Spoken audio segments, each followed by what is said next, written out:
All right, we are being recorded and we're on live right now. Hello, we are the Weekend by Yahuwah Fellowship Group in Yahuwah Almighty and Yahushua Messiah, and today we are going to be doing a study for the differences in the book of Joel. The LXX, which is an acronym for Septuagint, LXX being Roman numeral for 70, and the Masoretic text, so what the Old Testament in your modern Bibles. And again, so we're going to be going into this, and so here we go. And let's see, I will probably add this study to the Adonai Deception playlist I have on my YouTube channel. If you're new to these type of studies, I would recommend you check them out. Okay, so first I'm going to lead us off in a little, you could say, appetizer for today's study, because this is going to be a very quick book here in the differences. So we're going to go to Malachi, and let me see, what is the first cross reference? See here, we got, oh no, not Malachi, my bad, book of Joel, my bad about that. So Joel 1:14 is going to be the first one I'm going to bring up here on the recording. Joel 1:14. Joel 1:14, and let's see here. So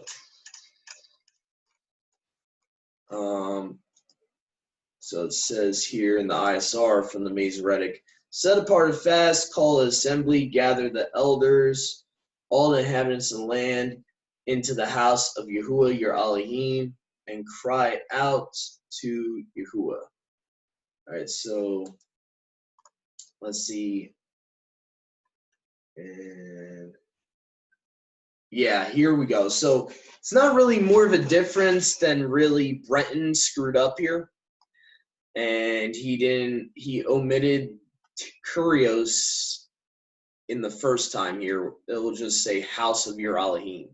So unfortunately, this is why I sometimes have to go to the Apostolic Bible Polyglot here.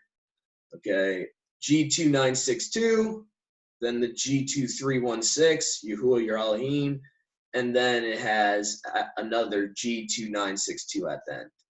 So yeah, Brenton he screws up sometimes with that. Sometimes he messes up when he's translating the Greek into the English. So anyway, so both of them actually are supposed to have the Tetragrammaton. So I have here as a note, Apostolic Bible Polyglot 2006 restores the Kurios back in there. So let's see here, Joel chapter 2 verse 5, and of course my screen shares wants to be stupid right now. Come on, here we go. Joel 2:5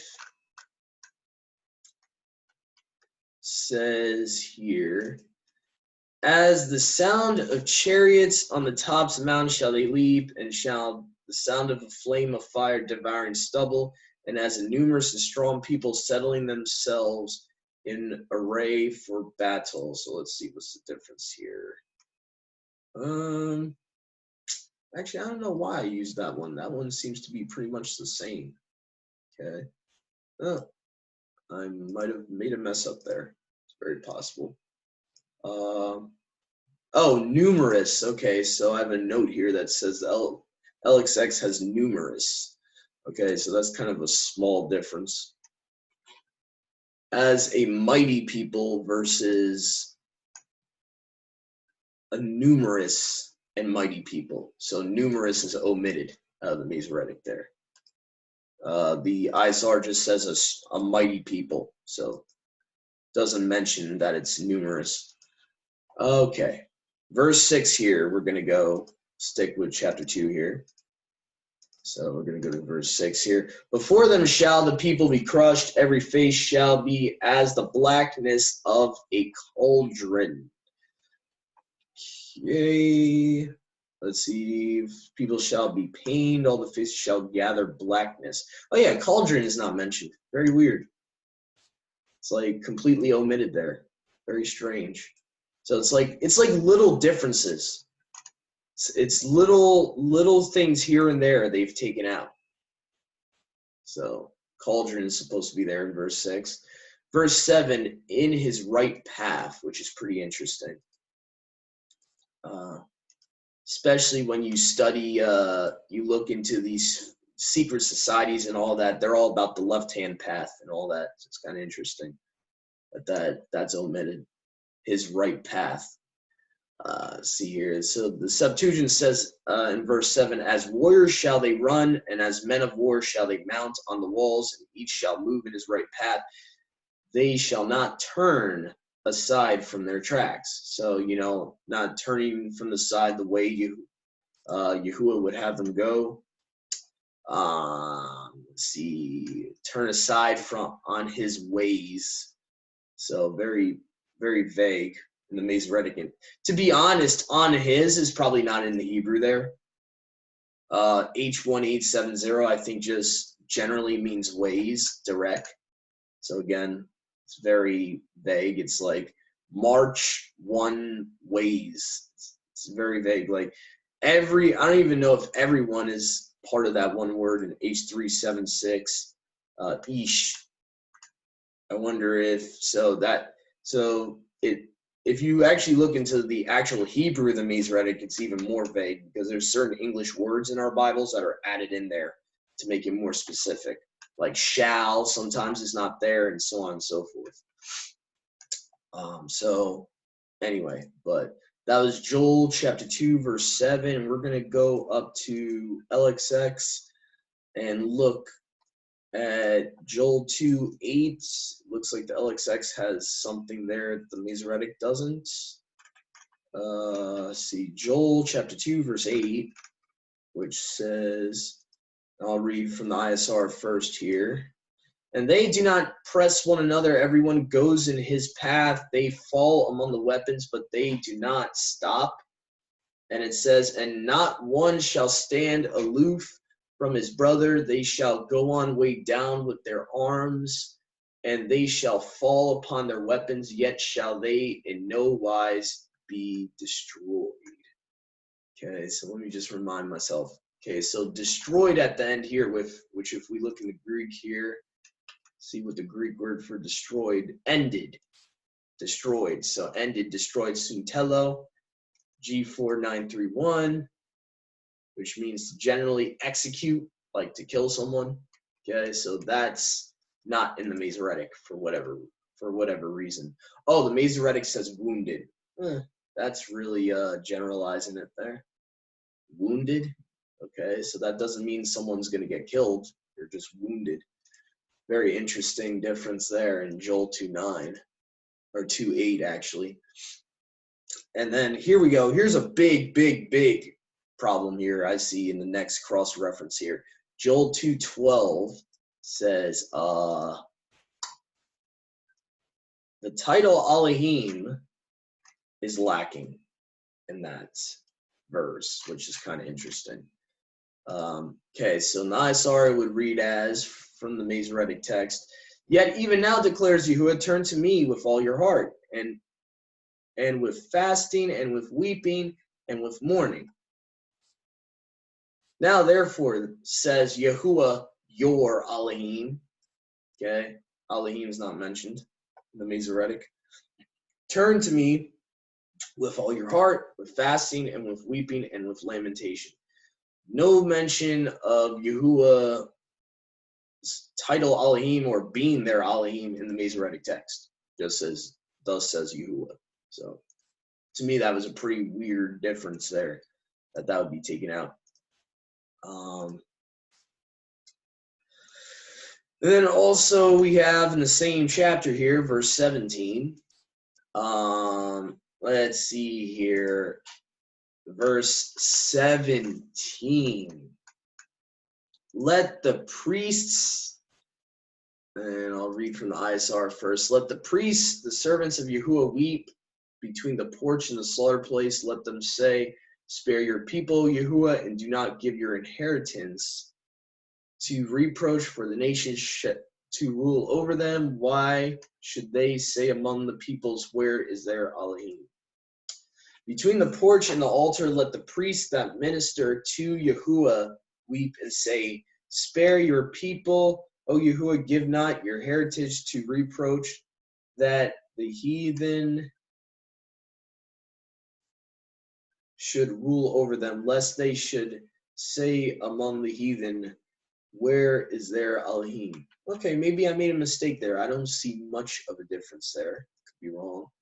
But yeah, there or the is actually there in the Masoretic, so let me just take away that one. That one, it's not really a difference. All right, Joel chapter 2, verse 31. So we're going to stay in chapter 2 here. 2, verse 31. Down here. The Septuagint reads as, the sun shall be turned into darkness and the moon into blood, and before the great and esteemed day. Now that's the difference right there. Esteemed day or magnificent day of Yahuwah come versus terrible. Interesting. So one is talking about a esteemed, a magnificent day of Yahuwah coming before his day comes versus a terrible day. It's kind of like positive versus negative. It's kind of interesting. Why would we do that? Because one seems to be good and the other one seems to be horrible. Yeah. The only way I could reconcile that is that it's terrible for the wicked because it's the day of his destruction, and it's esteemed for his people. Maybe I could kind of combine the two, but I feel like for Yahuwah's people, it's definitely not a terrible day. So that's, when you look at the context of why he's saying, woe to those that seek the day of Yahuwah and all that, he's talking to the pagans, he's talking to the heathen, and to the people that are disobedient in general. He's not talking to his people that would be seeking to know him and actually obeying him. So yeah, that's I think in the way that it's translated as terrible, it gives the wrong idea that it's just terrible in general, and that could be where I disagree with the Masoretic using terrible there, because it makes it generalized. This chapter in Joel doesn't really talk about what Isaiah talks about, what other prophets talk about, and it gives the context of who it's terrible to. See here. So anyway, the next, but that's a good point you brought up, Sadie. That's a great point. That Joel 3:4, I find interesting that it mentions a place that Yahusha mentions in the New Testament a lot. That honestly, I don't see this place really mentioned in the Old Testament in the Masoretic at all, really. Joel 3:4 in the Septuagint mentions Galilee. Says, and this is kind of interesting because you'll see in the New Testament, in the Greek New Testament, Yahusha's talking about, of all of Yasharel, I have not found belief like this in all of Galilee, but in Tyre and Sidon, they would have repented, and that's one of the instances where they wanted to stone Yahusha, because Yahusha is basically esteeming heathen that would repent over his own physical brothers, and they didn't like that. They're like, those Pharisees wanted to stone him because of that, because he was talking about how Tyre and Sidon would repent before they would, which is kind of interesting that Joel 3:4 mentions Galilee, Tyre, and Sidon. Says, and what have you to do with me, O Tyre and Sidon, and all Galilee of the Gentiles? Do you render me a repayment, or do you bear malice against me? Quickly and speedily will I return your repayment on your own heads. Okay, so he's not talking about Galilee in a good light here. And there's a bunch of things in the New Testament that show that Galilee was reprobate.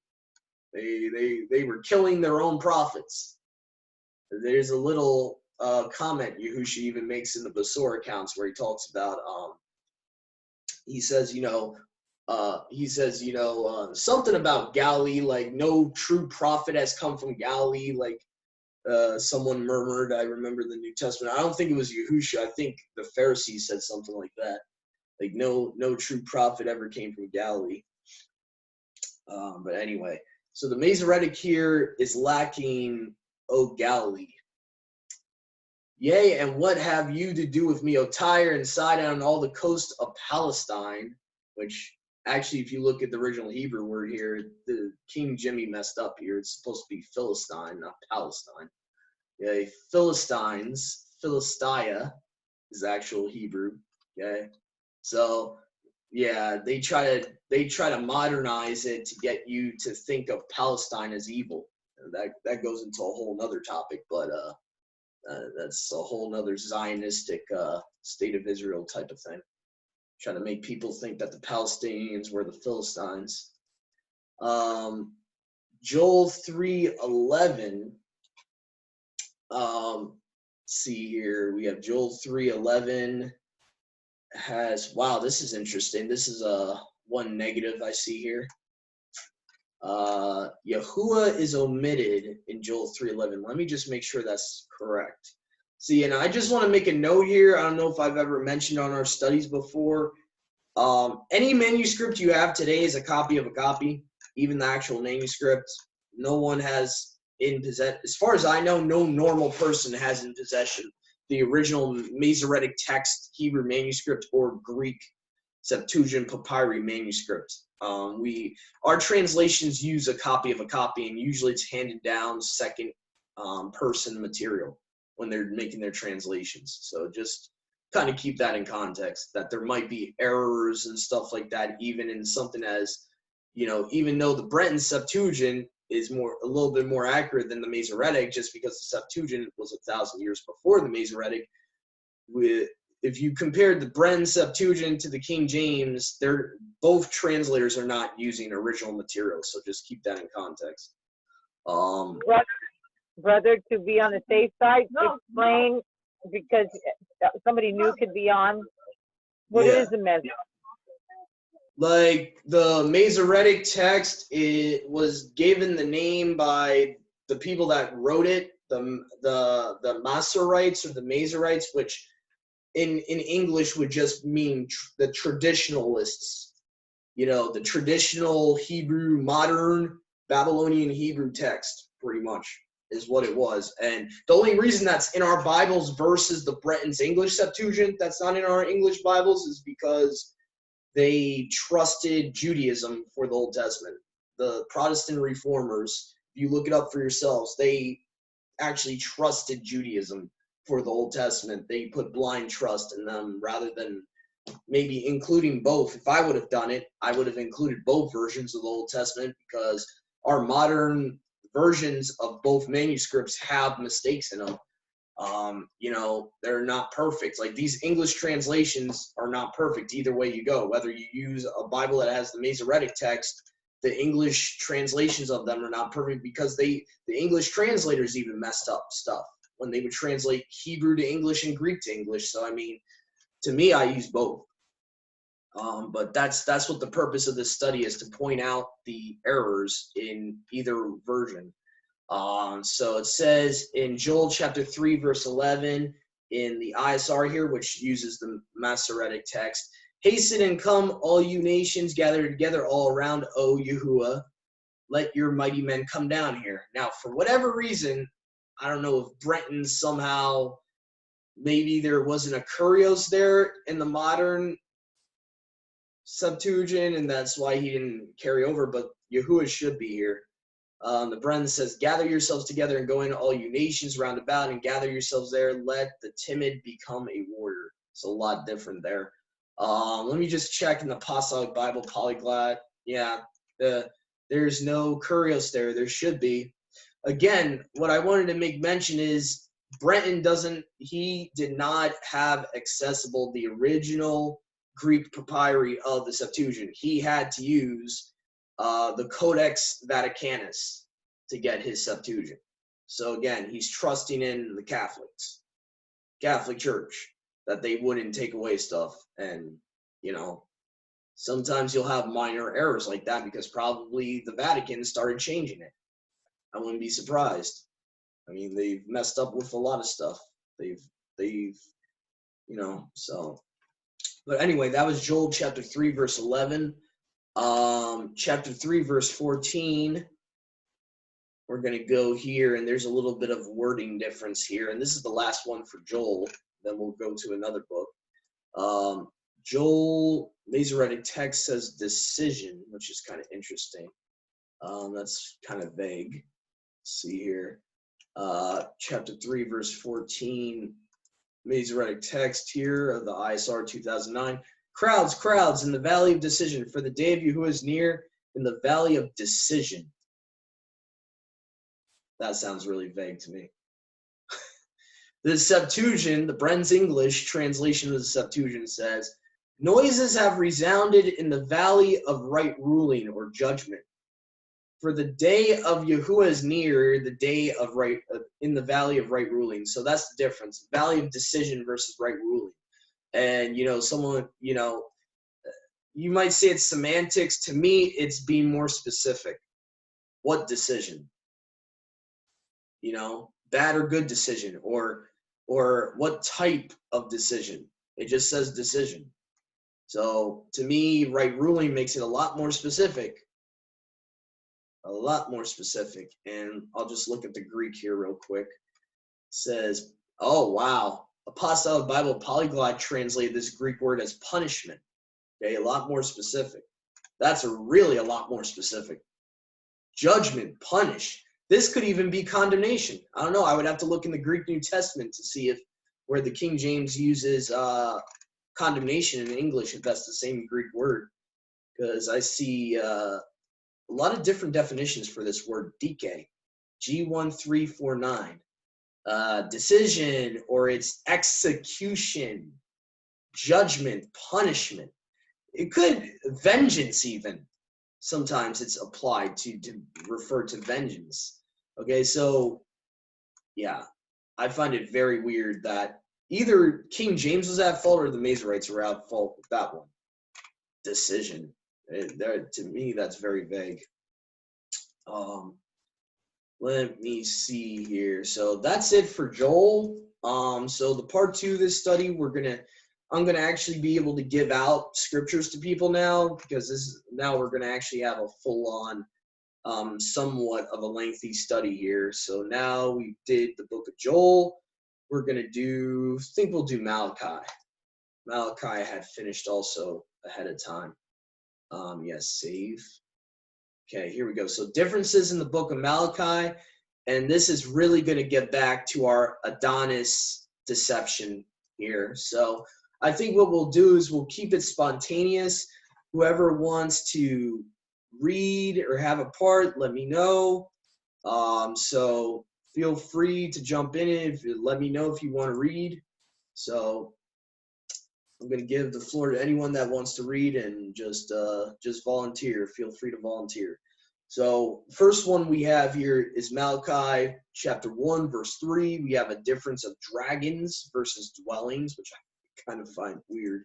It's a weird difference there. So let's go to Malachi chapter 1, verse 3. And I'll start with ISR 2009. But I have hated Esau and have laid waste his mountains and his inheritance for the jackals of the wilderness. Really? ISR changed that to jackals? Really? Find that interesting. Yeah, I would more, I don't know. To me, that sounds a little weird that he's just talking about a jackal. Yeah, I would kind of side more with the King James on that. It's talking about a dragon. It would make a lot. Yeah, I mean, you could even look in the ancient Hebrew lexicon. It seems like they're siding with dragon with the King James. So, yeah. So it's actually talking about like actual weird, monstrous creatures. Like the context here is that Edom is being destroyed, that Esau has been hated by Yahuwah, and his inheritance is for the dragons of the wilderness, which makes sense. That's, Satan is referred to as characterized as a dragon. The wicked are supposed to be in the wilderness. Kind of makes sense. And it says Malachi 1:3, and in the Septuagint it says, and hated Esau and laid waste his borders and made his heritage as dwellings of the wilderness. So that word Tana, there's no Greek equivalent in this verse. It seems like it's been omitted or something. It's very weird. So, but anyway, the Hebrew word Tana, I would agree with the King James. That's dragon, not jackal. Let's see, Malachi 1:4. We're going to be looking at an interesting difference here with the title that the Masoretic uses for the Father versus the title that the Greek Septuagint uses, where you see like Yahuwah of hosts versus Almighty. Sometimes, a lot of the times where the Masoretic will say, you know, of hosts or of armies as a title that's right after the Father's name. Sometimes, a lot of times the Greek will have Almighty instead of armies. So let's see here, Malachi 1:4. Like I said, feel free if anyone wants to read. I don't want to be hogging everything.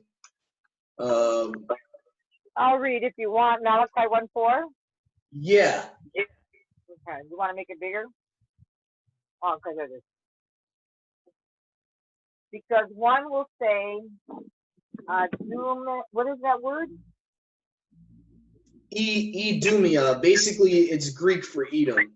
So you can say Edom if you want. Okay.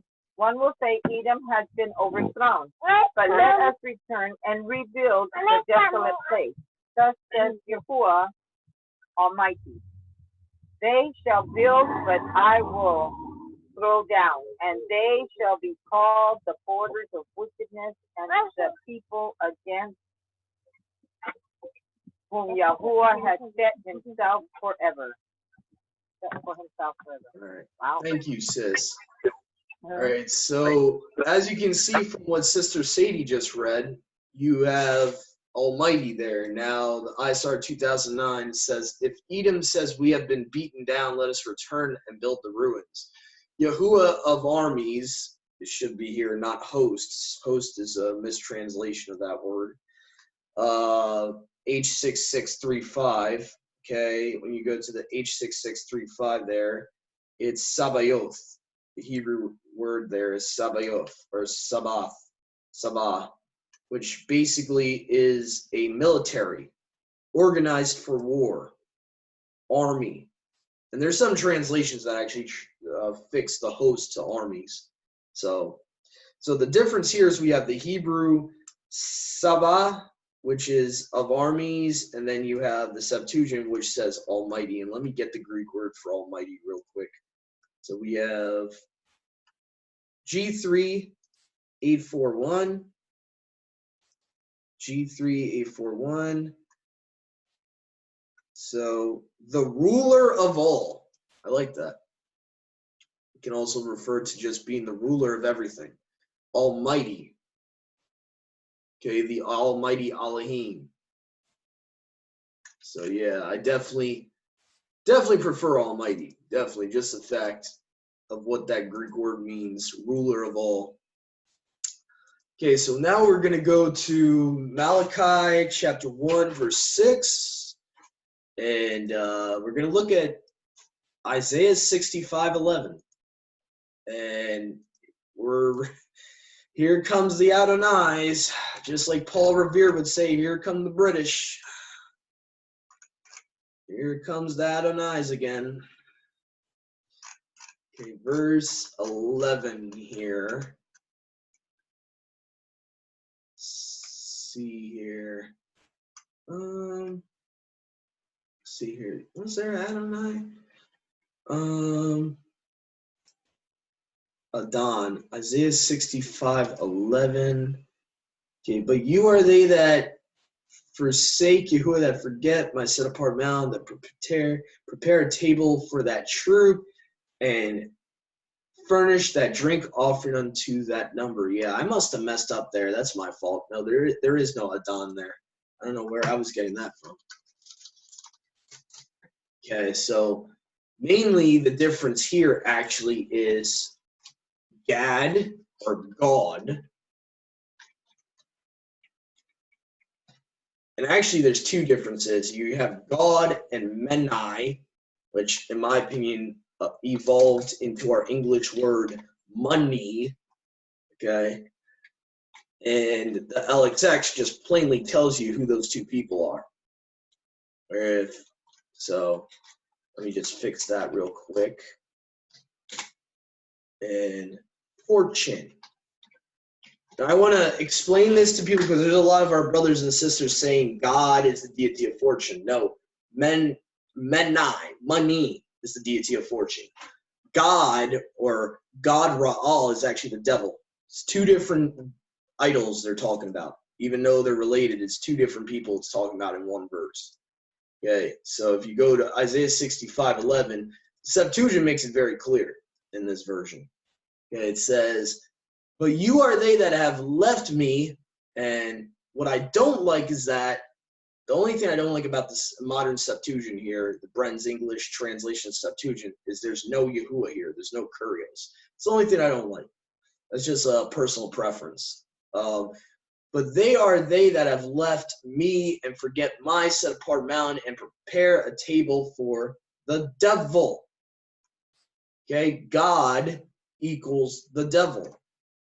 And fill up the drink offering to fortune. Menai, money. So again, Menai is the deity of fortune, not the devil. The devil is God, or the book of Enoch, for those of our brothers and sisters that actually, are opened to looking into the extra biblical books. God Ra'al would have been Satan's original angelic full name. So again, that's the one thing I like about the Septuagint too. It shows you that God was never a title for the creator. Not even a title. It's not even an English translation of Elohim, even though some of our brothers and sisters believe that and trust the English translators that they would translate the Hebrew Elohim or Elohim into English correctly, which they didn't. They substituted it. It's a substitution, not a translation. But anyway, so I don't want to beat a dead horse there, but that's the difference in Isaiah 65:11. So devil is God, Menai, money, fortune. Let's see here. Malachi 1:8. Again, now we're about to get to more of the differences of Almighty and of armies, where obviously we've seen that already, but we're going to go into it. So we got Malachi 1:8 we're going to start at. I think we're going to go to verse 8 to 10 and 11 and 13. So we're going to go through all those real quick. Malachi chapter 1. Okay, Malachi chapter 1, verse 8. For if you will bring a blind victim for sacrifices, is it not evil? And if you bring the lame or the sick, is it not evil? Offer it now to your ruler and see if he will receive you, if he will accept your person, says Yahuwah Almighty.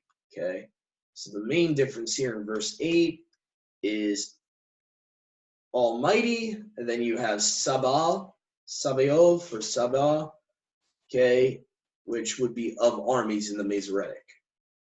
So now we're going to go to verse 9 here. And the Masoretic says, let's see here. And now I pray to you, beseech Elohim, that he will be merciful unto us. This has been your means. Will he regard your persons, says Yahuwah of armies. Again, Yahuwah of armies there. And now entreat the face of your Elohim and make supplication to him. These things have been done by your hands. Shall I accept you, says Yahuwah Almighty. In the Septuagint, Almighty. And then here we go. Because even among you the doors shall be shut, one will not kindle the fire of mine altar for nothing. I have no pleasure in you, says Yahuwah Almighty, and I will not accept a sacrifice at your hand. So again, we have the context here is probably Yasharal, Israel. They started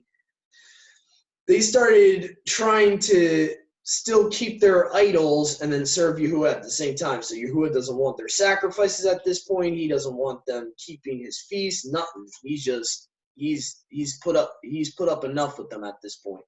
He's done. So in the Masoretic, though, instead of Almighty, you have of armies. Okay, the Sabah again. So you have it saying, "Who even among you that shut the door, neither do you kindle on my altar, for not I have no pleasure in you, says Yahuwah of armies. Neither will I accept an offering at your hand." So now we're going to go to verse 11 here, which says, "For from the rising of the sun even unto the going down of the same, my name great among the Gentiles, in every place incense offered unto my name, and a pure offering for my name great among the heathen." All right, yeah, among the heathen, says Yahuwah of armies. So again, the reason it sounds weird the way I'm reading it, I'm reading how it would look like actually in the manuscript without the added English words like shall be. Shall be is not there in the Hebrew. So the future tense is actually added in by King Jimmy or whoever first added it. So that's why I'm reading it like that. From the rise of the sun even to the going down, my name was, there's a Greek Strong's here, esteemed among the nations, and in every place incense brought in my name, even a pure sacrifice for my great name, and among the nations, says Yahuwah Almighty. So the main difference here, we got Yahuwah Almighty, and we also got the past tense in the Septuagint, which is kind of interesting. So anyway, that was Malachi 1:11. So it's talking about from the rising of the sun to when it descends or sets, that for that whole time period, every his name has been esteemed instead of will be esteemed, because even the Masoretic, the shall be was added in by English translator. So, which I kind of find interesting. Let's see here. So I think that was verse 11. Now we're up to verse 13. And we're going to be going to, let's see, I'll go back here. It says, "You said also, behold, weariness." Let's see here. What a weariness, and you have suffered at it, says Yahuwah of armies. You brought torn and the lame and the sick, thus you brought an offering. Should I accept this of your hand, says Yahuwah? Okay, let's see what the major difference is there. Okay, of armies, that's probably the only difference. "And you said," and this is from the Septuagint here, "Behold, it is troublesome, and you blew them away, says Yahuwah Almighty, and you carried in the prey and the lame and the troubled, and you brought in the sacrifice. Shall I favorably receive them from your hands, says Yahuwah Almighty?" So again, the context here is they started bringing in the sacrifices that is actually a sin in the law, to bring a lame animal to sacrifice to Yahuwah. Like you're actually sinning against him to do that. So the spirit that was in the Israelites at that point was kind of like the spirit of Cain at that point. So that was verse 13. The major difference again is of armies, the Masoretic versus Yahuwah Almighty. So Almighty versus armies there. Okay, let's see here. Malachi 1:14. So now we're going to look at Malachi 1:14 here. And we're going to go to the Masoretic first. Okay, so Cursed the deceiver which has in his flock a male, and vowed and sacrificed Adonai, H136, here we go. I knew it was coming up. So sacrificing to Adonai, a corrupt thing. So very weird, trying to add in substitute Yahuwah's name for Adonai, very strange. So again, and so if you go to the Septuagint, that Adonai will not be there. And cursed be the man who was mighty and existed among his flock, a male, and his vow upon him, and he sacrifices being corrupted to capital Lord here, Kurios. It's supposed to be Yahuwah there. Okay. So again, the Masoretic puts Adonai there. Septuagint indicates that Yahuwah should be there with all caps Lord there. For a great king, it also says here in the Bren's English Septuagint, he's called a great king. This phrase is not in the Masoretic. For I am a great king, says Yahuwah Almighty, and my name is esteemed among the nations. Very weird that that would be missing in the Masoretic. For I am a great king. Very strange. Very strange.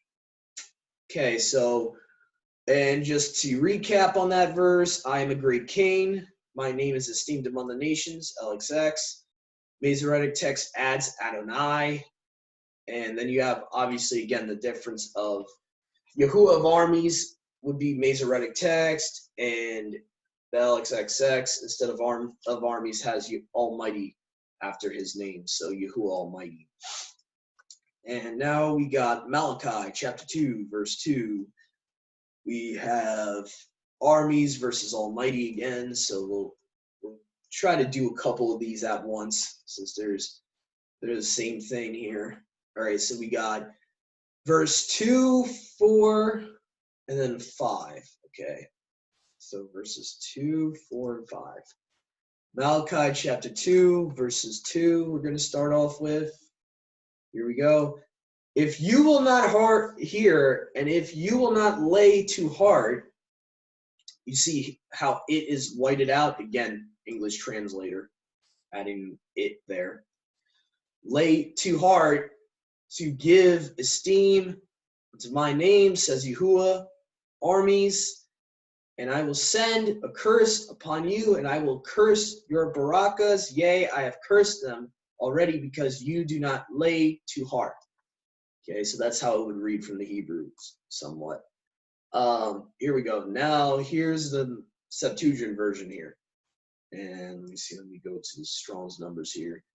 If you should not hearken, and if you should not put it into your heart to give esteem my name, says Yahuwah Almighty, then I will send upon you the curse, and I will curse your baraka. Even I will curse it, and it will not be among you, for you put not to your heart. So pretty much the same thing there. I don't even know why I had this mentioned. See here. Unless I missed something here. Oh, the of armies. Okay, the Sabbath is there. Okay, the Sabbath versus the Almighty. Okay, yeah, that's the difference. Okay. All right, so now we're going to go to verse 4 and 5. 4 and 5. So let's see here. Let's drop down to verse 4 here. And you shall know. Now this is the Masoretic here again, using the King James with the Strongs. And you shall know that I have sent this commandment unto you. My covenant might be with Levi, says Yahuwah of armies. You shall know, let's see here, and you shall realize or know that I sent out to you this commandment to be my covenant with the Levites, says Yahuwah Almighty. Again, the difference. Almighty versus of armies. So pretty similar. But again, the difference is with the titles, for whatever reason that is. Okay, so now we're going to go to verse 5, which is kind of interesting to me. I found out that the Septuagint actually separates these two different Greek words and makes a distinction between fear and reverence. So this is a very interesting one, in my opinion. It says, Malachi 2:5 in the Septuagint, my covenant of life and peace was with him. I gave it to him that he might reverently fear me, and that he might be awestruck at my name. And you can look this up for yourself. Anyone that wants a link to, to a dictionary of King James words, fear and reverence are two completely different things. Reverence is like you're in awe of someone, you're respectfully loving them. With fear, it's like a mixture of fear and love and respect, versus this word that's being translated as fear. The other word is completely, you're in fear of them. You're like shaking your boots, how the old saying goes. So there is a difference between reverence and fear. I know some translators like to put reverence and revere and don't want to use the word fear, and they have a stigma against it, but there is a difference. And Malachi 2:5 of the Septuagint makes a distinction between two different Greek words. So anyway, let's see here. We got verse 7 here, goes back to the differences of the titles of Almighty versus of armies. Malachi 2:7. Masoretic here says, the priest's lips keep knowledge. They should seek the Torah, the law, at his mouth. For he,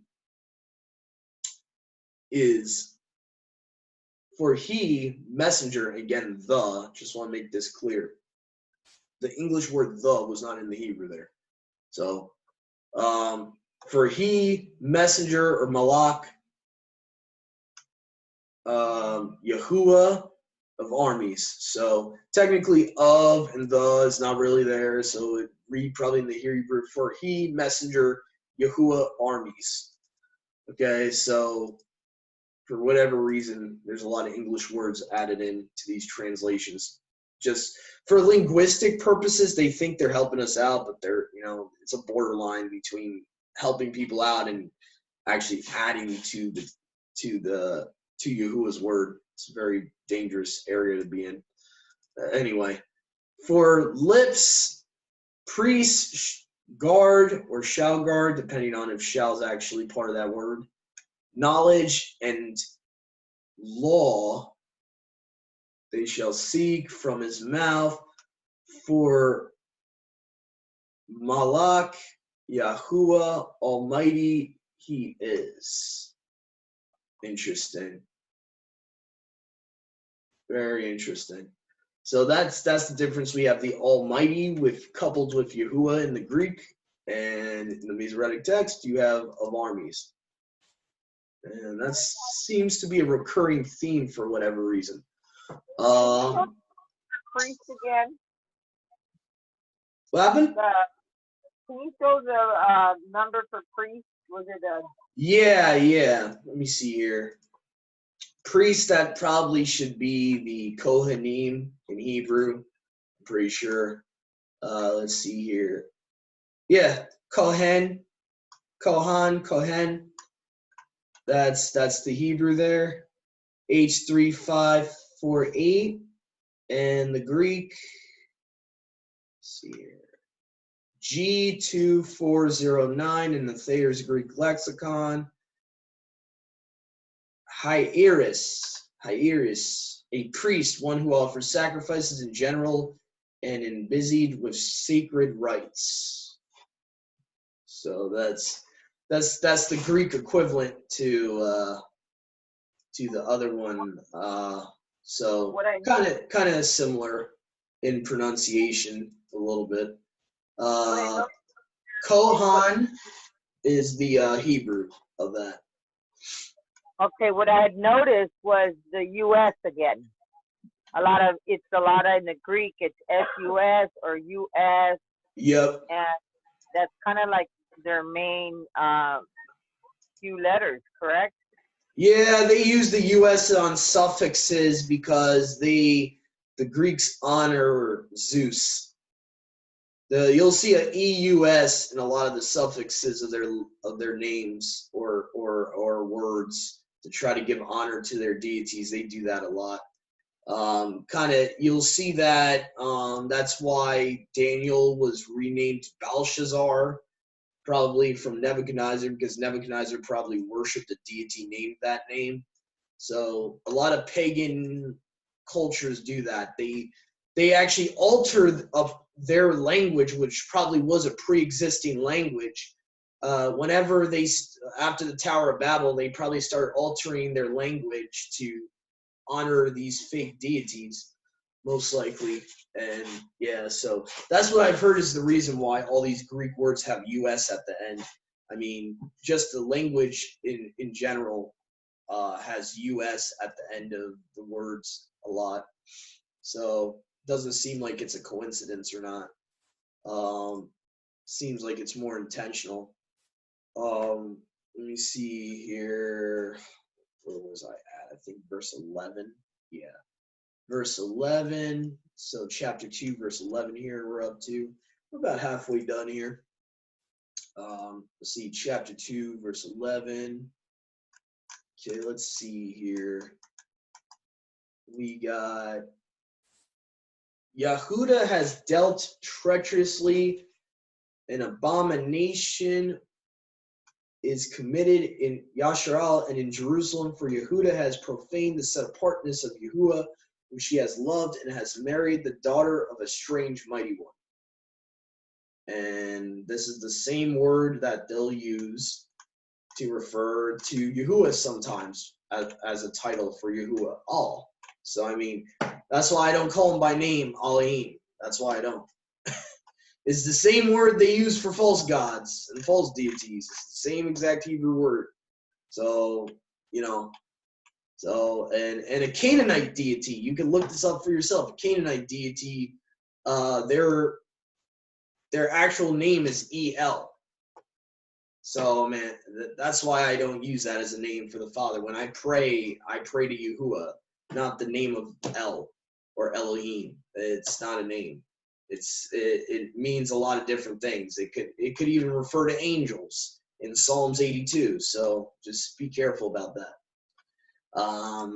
But anyway, we're going to go to the Septuagint here. What's weird is it doesn't mention a daughter of a strange mighty one. It's worded a little bit different. It says, Yehuda has been forsaken and an abomination has been committed in Yasharal and in Jerusalem. For Yehuda has profaned the set-apart things of Yahuwah. Remember our study last week, how we see this phrase a lot more in the Septuagint than in the Masoretic.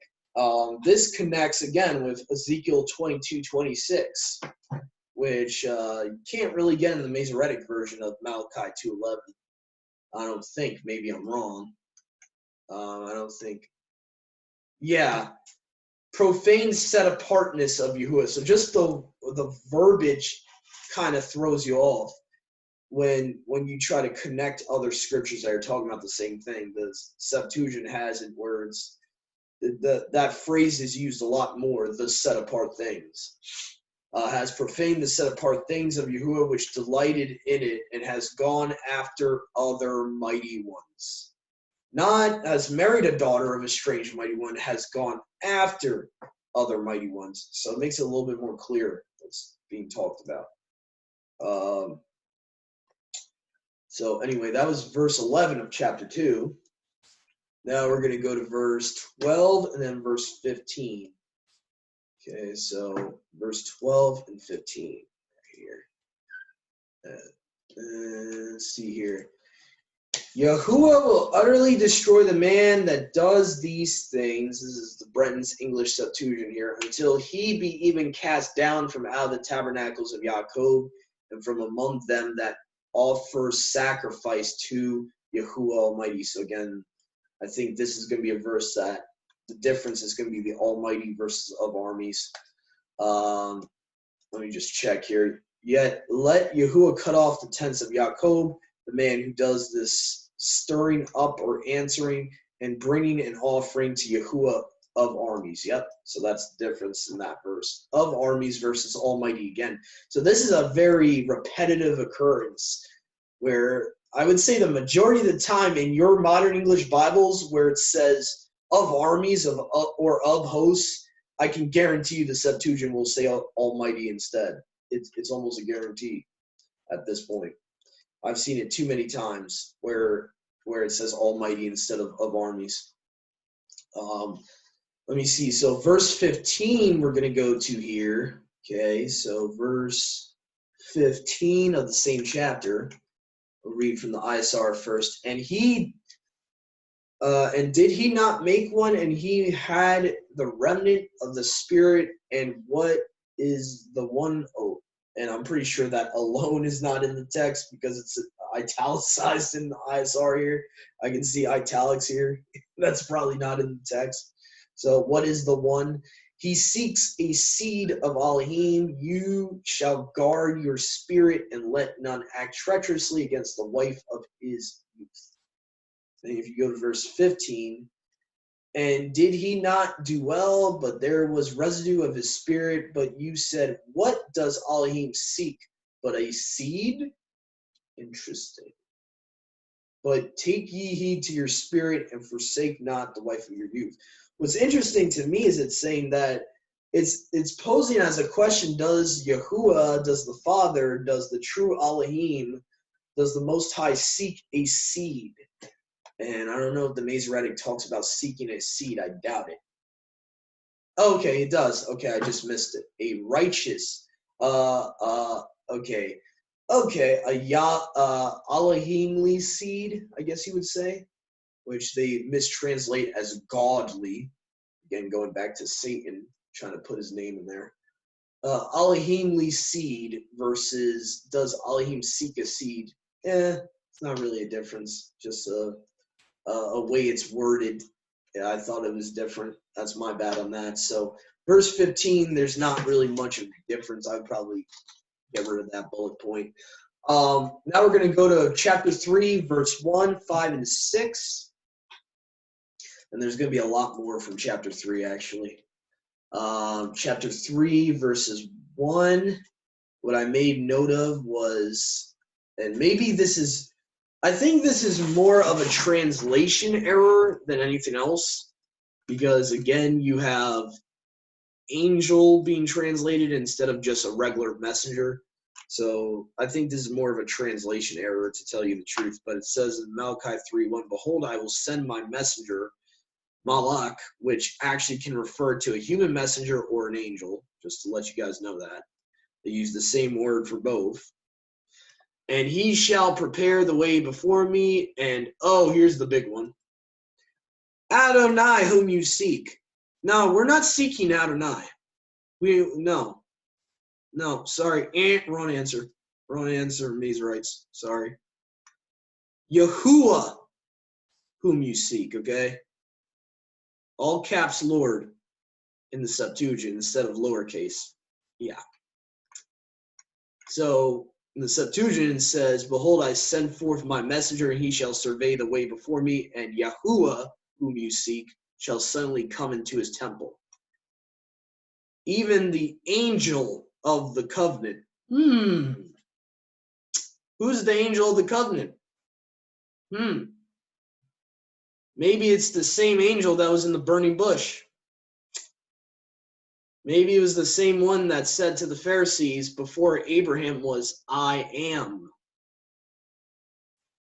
Whom you take pleasure in. Behold, he is coming, says Yahuwah Almighty. So, I mean, just a little bit of miswording here takes away from this whole verse, in my opinion. Substituting Yahuwah with Adonai, H113 in the Masoretic. And I wonder if the ISR actually puts Yahuwah back in there. Wow. They keep it as the master. Wow. Yeah, bad. Very bad. Oh, yeah, and the Sefer even has Adonai there. Okay. All right. So anyway, I don't want to beat this verse to death, but the difference here is that Bren's English Septuagint puts the angel of the covenant, which, by the way, if you look into the Targums, the angel of the covenant is mentioned in Genesis 16 when referring to the angel of Yahuwah who appeared to Hagar. So just if you want to look that up for yourself, there is a connection between the Septuagint and the Targum there. But anyway, so we're going to go to verse 5 now, which I have noted here. Septuagint has a little bit more there in this verse, by my name. So we're going to look at that. See here. First, we'll go to the ISR. And I will draw near to you for right ruling. I shall be a swift witness against the practicers of witchcraft and against adulterers and against them that swear to falsehood and those who oppress the wage earner in his wages and the widows and the fatherless, those who turn away a sojourner and do not fear me, says Yahuwah of armies. And I will draw near to you in right ruling, and I will be a swift witness against the witches, against the adulteresses, against them that swear falsely by my name. So there's the difference. And I'm pretty sure Yahuwah Almighty, again, is the difference there too at the end, instead of armies. But the bigger difference to me, the more important one, is that when it says swear falsely, the Masoretic has omitted by my name. So that's pretty big, in my opinion. Let's see here. So now we're up to verse 6, almost to the end here. All right, lax, therefore you, the sons of Jacob. Oh yeah, this is a big thing. This is kind of controversial, actually, Malachi 3:6. The Septuagint does not have therefore you sons of Jacob are not consumed. So in my opinion, there might be a different context to this. I know a lot of brothers and sisters like to use this and say, see, because of his mercies we're not consumed, but like that phrase is not even there in the Septuagint. It says, for I am Yahuwah your Elohim, and I am not changed. I do not change. And then it stops. So I find it a little interesting there that it doesn't even have that. And then it goes on to the next verse, identical with the Masoretic, but you sons of Jacob have not refrained from the lawlessness of your fathers. So it sounds more like Yahuwah is like utterly punishing them in the Septuagint, where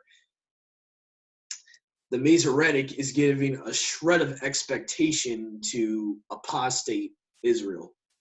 It's kind of interesting. It's a little interesting anecdote there. And so anyway, so I just thought I would bring that up, that the Septuagint does not have that phrase, for you sons of Jacob are not consumed. It's not there in Malachi 3:6 of the Septuagint. So, you know. All right, verse 7 here.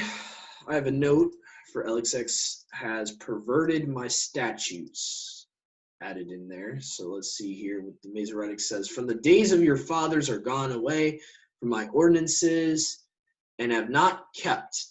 Return unto me, and I will return unto you, says Yahuwah of armies. But you said, wherein shall we return? But you, sons of Jacob, have not refrained from the lawlessness of your fathers. You have perverted my statutes, which to me makes a lot more sense. Okay, if you look at the history of what happened and how we got the religion of today, what's called Judaism. If you look back into the religion of the Pharisees and Sadducees, they literally have perverted his Torah. So I kind of find that interesting that the Masoretic text just says, you've gone away, like they fled away from his commandments. You know, they didn't alter them or anything. I kind of find it funny that the Masoretic text doesn't have it worded like the Septuagint in that verse.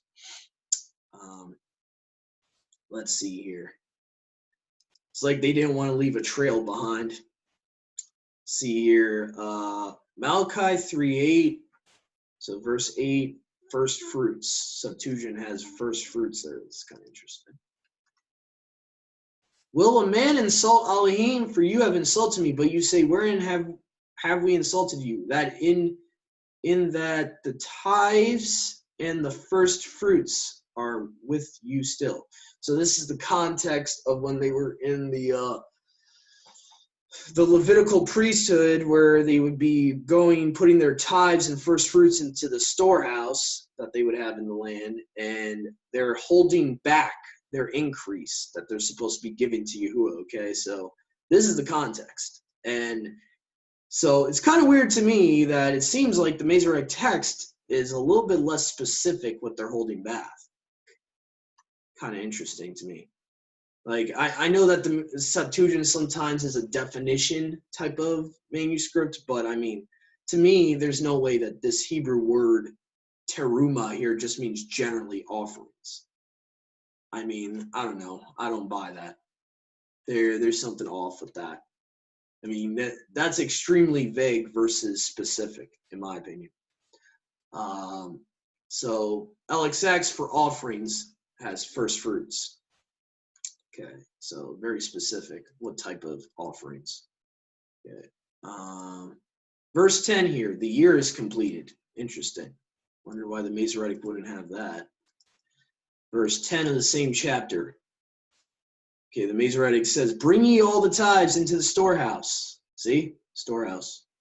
That there may be meat. And let me just make notion here. It's not always talking about an animal when it says meat. If you study the British language, the Old English language, meat is even used in the King James for vegetables. Okay? When the original diet in the book of Genesis. So don't get tripped up when you see meat and try to put a westernized mindset like, oh, that must be animals. He's talking about the animals. No. He's just talking about food in general, number one, if you look at the definition of this word. And a lot of the times, even when the Septuagint says meat offerings, if you look in a decent restored name translation, they'll put grain offerings. So they understand. Certain translators actually understand the Old English better than we do. So, improve me now, herewith says Yahuwah of armies again. Sabah, H6635, Sabaoth, like where you have some translations will say Yahuwah Sabaoth. Sabaoth is of armies. Open not you the windows of heaven, pour out a baraka unto you. So basically saying Yahuwah is trying to get them to repent. He's telling, if you would give me tithes and first fruits and put food in the storehouse, and I would be sending you a baraka from heaven. The year is completed. You have, and see, this is the main difference too. Yeah, go ahead, sis. Can we go over that? Because now what I kind of heard you say would be tithes, to put stuff in the storehouse, or that we, to bring to Him. So if, let's just say we have money that, back in church days, we used to give, our tithes, 10% of everything. But now, No, that's definitely not the context of the commandment. Okay. No, you don't give money to a certain member of the assembly. No, that's a completely churchianity distortion, you could even say. They've stolen from members of the congregation by doing that. They've actually put false guilt on people to give them money just so they can have fancy houses, cars, and stuff like that. No, tithes were always produce, livestock, okay, the fruits of your increase, okay, the fruits of your increase, the first fruits. Matter of fact, the Septuagint actually equates first fruits to actually be grain, equivalent to your, what Yahuwah has baruch you with throughout the year and throughout your harvest. That's what before you eat of your harvest, you're supposed to give him your first fruits. If that makes any sense, sis. That's the context. Okay, so simplify it. How about this? So I'm growing vegetables and all that. So, like I have right now, what's really giving me a lot is my little tomatoes. So, what do I do for the first part of those little tomatoes coming? Should I put them on the fence? Should I give it Well, some? I'll save that for another discussion because I know not everyone in our group agrees on whether tithing's for today or not. So rather than create a big argument, that would be recorded. I would rather discuss that off the record. Okay, brother. Yeah, Okay, that's fair. just hold off on that, sis. But Okay. yeah. All right. So anyway, so let's go back to what we're talking about here. The year is completed. We have brought in all the storehouse, but there shall be, okay, again, says Yahuwah Almighty, see if I will not open to you the torrents of heaven and pour out my baraka upon you until you are satisfied.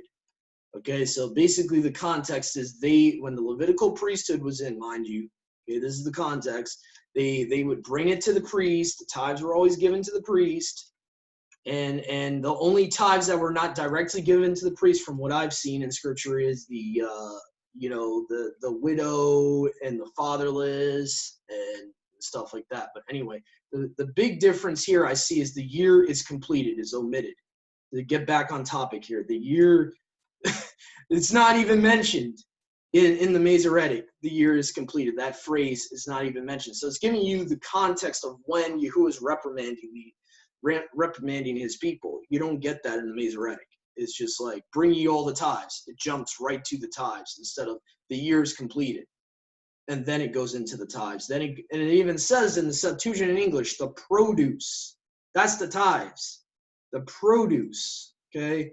Food. That's money has never been a tithe. Never. The only time you make that a tithe or you use money for the feast is if you don't have produce.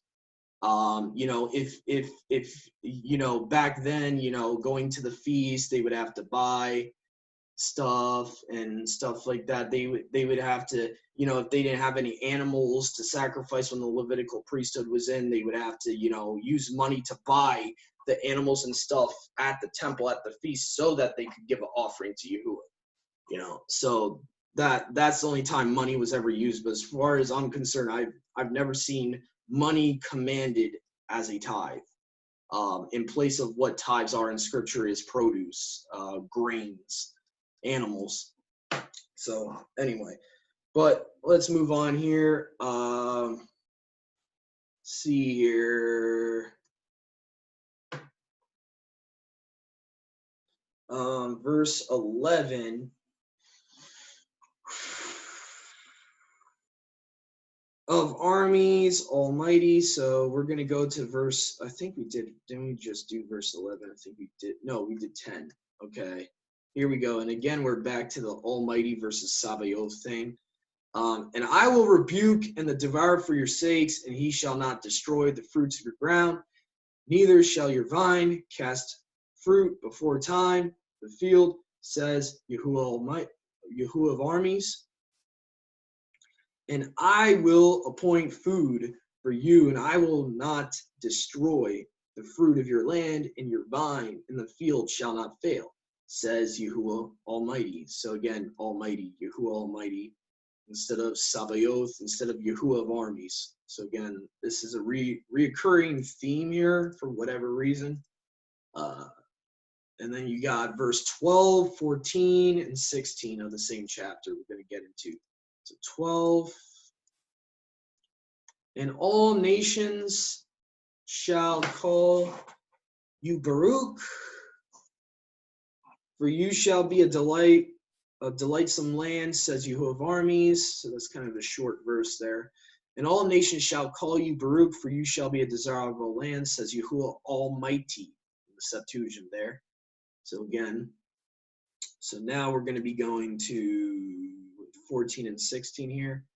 Okay, so now the big one is 16. Once we get to verse 16, you're going to start seeing some weird differences in terminology. All right, so it says, okay, here, let's go here. You have said it is vain to serve Elohim, and what profit is that we have kept his ordinance, and that we have walked mournfully before Yahuwah of armies. You said, he that serves Elohim labors in vain, and that we have gained in that. What have we gained in that we have kept his ordinances, that we have walked as suppliants before the face of Yahuwah Almighty. So again, Almighty versus of armies we have there. Okay. Now we're going to get into the really interesting one here. Verse 16. Think upon versus reverence. Okay. To me, this is a big issue. And I was on one of my close brothers' Zoom earlier today on his study, and he started talking about the importance of the name of Yahuwah, and how sometimes Christianity devaluates it and makes it look like, oh, it's not important. He magnified his word above all his name, which I'm sorry, I don't accept the Masoretic version of that verse from the Book of Psalms. That clearly there was agenda there, the way that verse is rendered and translated. But if you look at Malachi 3:16, there's a huge difference between the Masoretic and the Septuagint. It says, in the Masoretic, it says, then shall those who fear Yahuwah speak to one another, and Yahuwah listens and hears, and a book of remembrance be written before him. So who's writing the book, though? They don't even mention who's writing the book, which I find extremely weird. Of those who fear Yahuwah and those who think upon his name. Oh, to think upon it. That's all we got to do, think upon his name? Really? Is that it? Thought, think, kasab? To think, regard. I mean, at least one of the definitions is value, but they translated it as think. So if that's the case, then we have a big problem here, because that definitely seems someone's downplaying the importance of the Father's name here.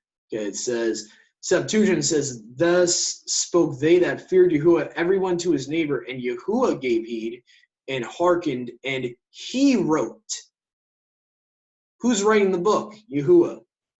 He wrote a book of remembrance before him for them that feared Yahuwah and reverenced his name.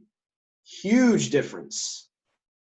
It's like kind of the old joke, if anyone's ever seen the movie Captain Ron. Gorilla, huge difference. Okay, there's a huge difference between thinking on something and reverencing someone, or reverencing someone's name versus just thinking on someone's name. Okay, so to me, that's huge. And if you want to be technical, the Apostolic Bible Polyglot translates that Greek word as venerating his name. Ilu biomi.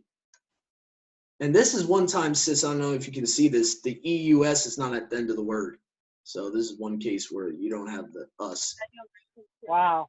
So it shouldn't be for every word. That's how I know there's a definite agenda when you have EUS at the end of a Greek word. There's a definite, the Greek people were trying to venerate their pagan mighty ones in certain words. So, but this Greek word seems clean. Ilu ilabiomai, which means to reverence, moved with fear, to be astonished, to be in awe mixed with fear. Like I said before, you can look it up in the King James Dictionary. Reverence is a lot different from just regular fear.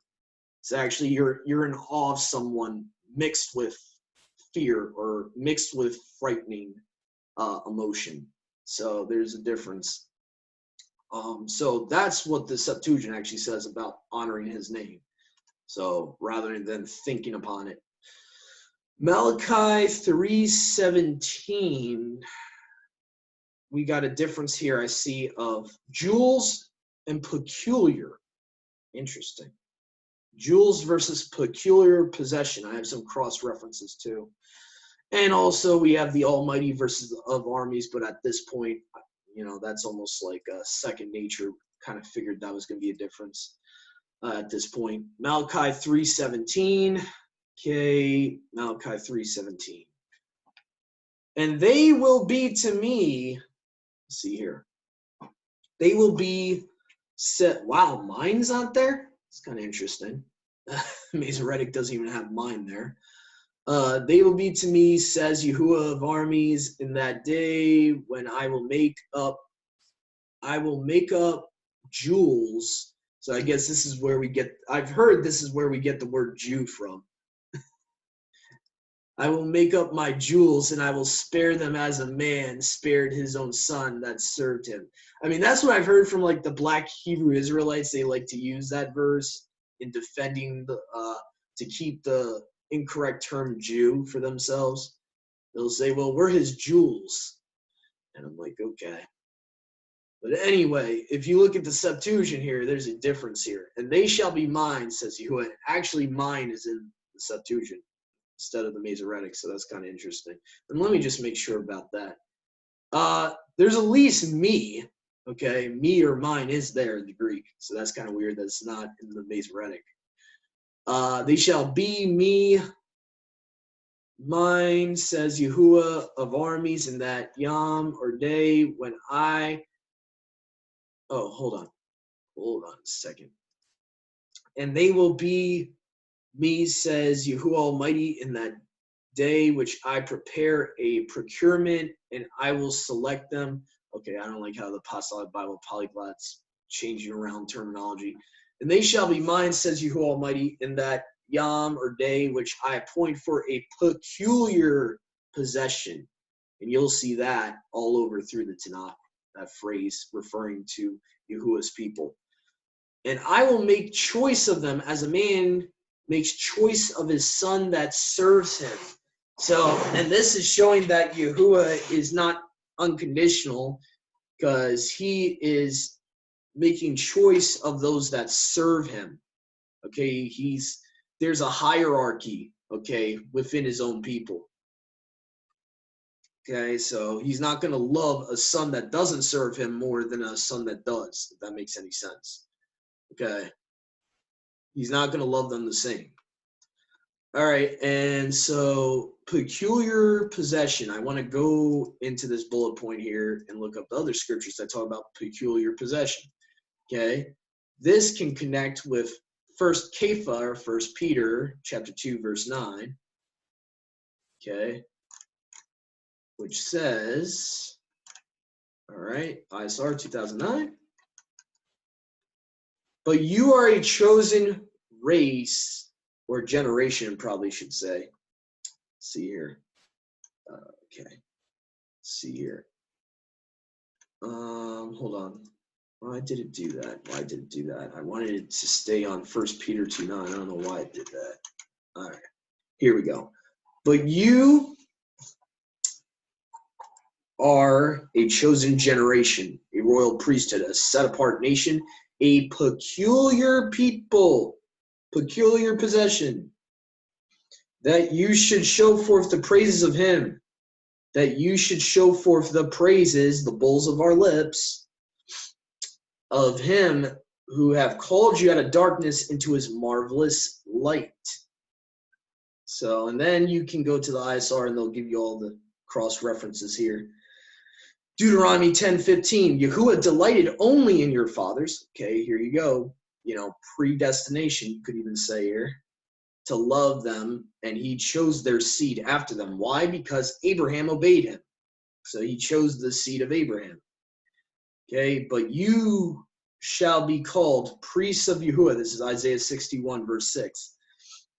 Servants of our Elohim shall be said of you, you shall consume the strength of nations and boast in their esteem.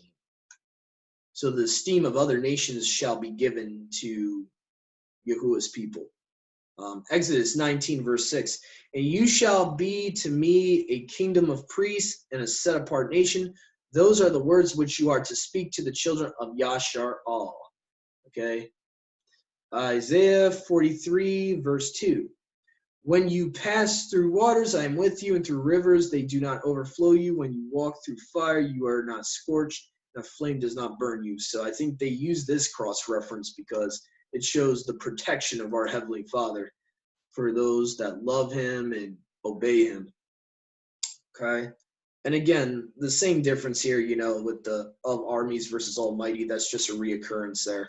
And we only got 3 more cross references, and we'll be done with this study here. So I'm going to go to Malachi chapter 4, verse 1, verse 3, and 5. Okay. Therefore, since, oh no, Malachi, come on, Esau, what are you doing to me?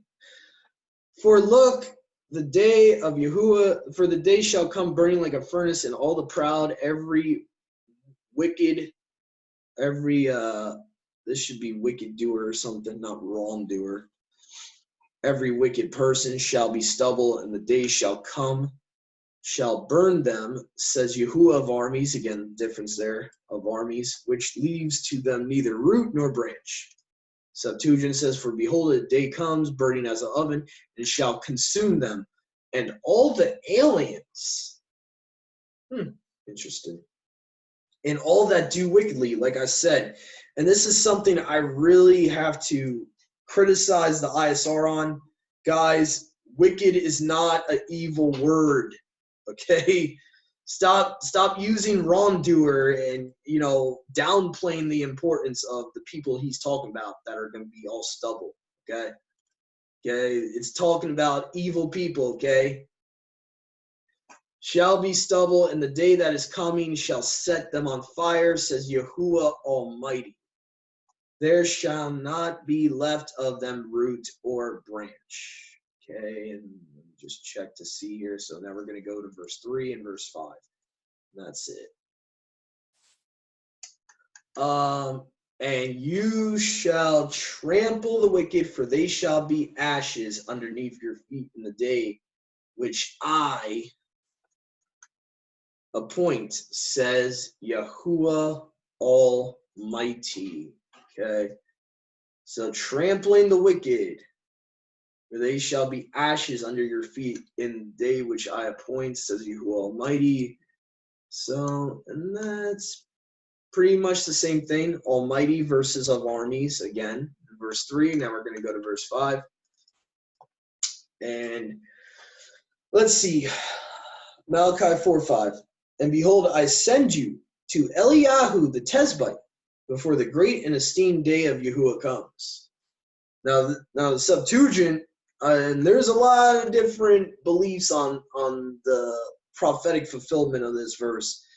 The Septuagint kind of hints that Eliyahu physically is going to come back, like the actual person, Eliyahu, and not the spirit, because it's calling him the Tezbite. It's not like, the spirit of Eliyahu or something like that.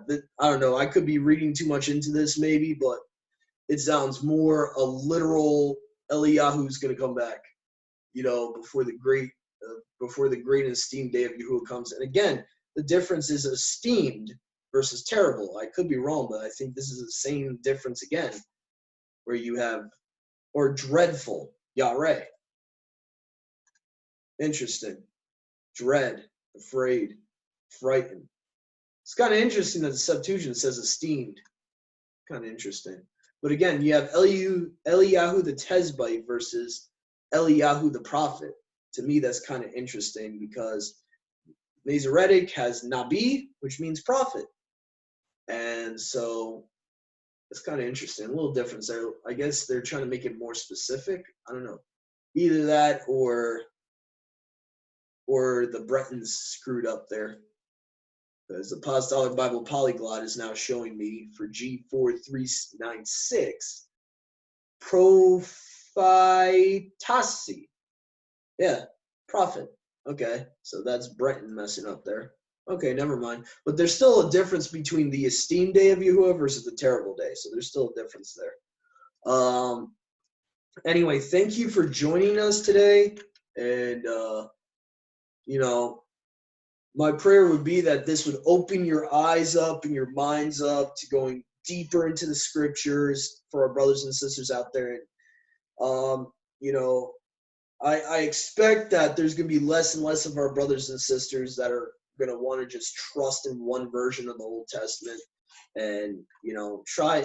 I would just want to say to our brothers and sisters out there, please refrain from having the same type of mindset that of the KJV only people and stuff like that. It's going to close you up to understanding, just trusting in, in one version of the, the modern Old Testament we have today. Just as you've seen from this study, there's extreme differences between the Septuagint and Masoretic text. So thank you for joining us today, and to our brothers and sisters out there, Shabbat Shalom.